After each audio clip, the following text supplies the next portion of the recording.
പെണ്ണിൻ മനസ്സറിഞ്ഞ പൊന്നിൻ ശേഖരം 45 വർഷത്തെ സേവന പാരമ്പര്യവുമായി new mini gold and diamonds palace road Mattancherry 50% വരെ ഡിസ്കൗണ്ട് ഓഫറിൽ ഡയമണ്ട് ആഭരണങ്ങൾ ഗവൺമെന്റ് അംഗീകൃത സർട്ടിഫിക്കറ്റോടെ വെറും 2000 രൂപയിൽ തുടങ്ങുന്ന ഡയമണ്ട് മൂക്കുത്തികൾ വിവാഹത്തിനും മറ്റാഘോഷങ്ങൾക്കും സമ്മാനമായി നൽകാൻ ലൈറ്റ് വെയ്റ്റ് സ്വർണ്ണാഭരണങ്ങൾ മിതമായ നിരക്കിൽ ലഭ്യമാണ്. പണയത്തിലിരിക്കുന്ന സ്വർണ്ണാഭരണങ്ങൾ എടുത്ത് വിൽക്കുവാനും ഞങ്ങൾ നിങ്ങളെ സഹായിക്കുന്നു. പഴയ സ്വർണ്ണാഭരണങ്ങൾ വിൽക്കുമ്പോൾ മറ്റാരും നൽകാത്തത്ര ഉയർന്ന സ്വർണ്ണവില നൽകുന്നു.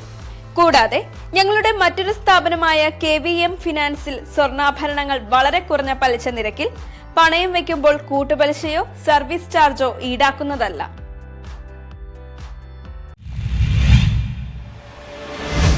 ഭാരത് വികാസ് പരിഷത്ത് പശ്ചിമ കൊച്ചി പ്രസിഡന്റായി മനോജ് വിശ്വനാഥൻ ചുമതലയേറ്റു. ഭാരത് വികാസ് പരിഷത്ത് പശ്ചിമ കൊച്ചിയുടെ പ്രസിഡന്റായി മനോജ് വിശ്വനാഥൻ സ്ഥാനമേറ്റു. എറണാകുളം BTHൽ നടന്ന യോഗത്തിലാണ് സ്ഥാനമേറ്റ്. DIG N. രവി മുഖ്യാതിഥിയായി ചടങ്ങിൽ പങ്കെടുത്തു.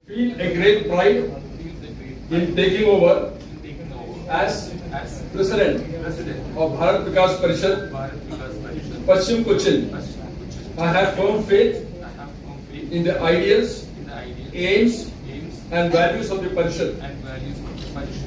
While following the Constitution, rules and directives of the Parishad,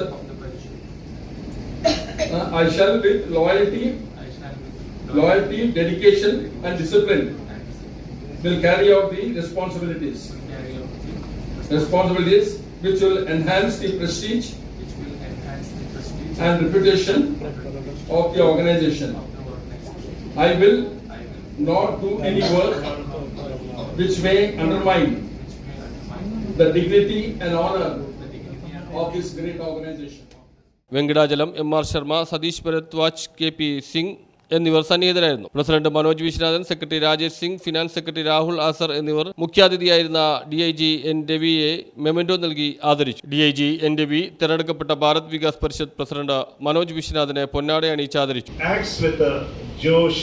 He is a very sincere person and whatever he does it with a passion, and I think so leaders like him should lead the Bharat Vikas Parishad and take it to the next level. See, every change of a leader. News Bureau, Kochi.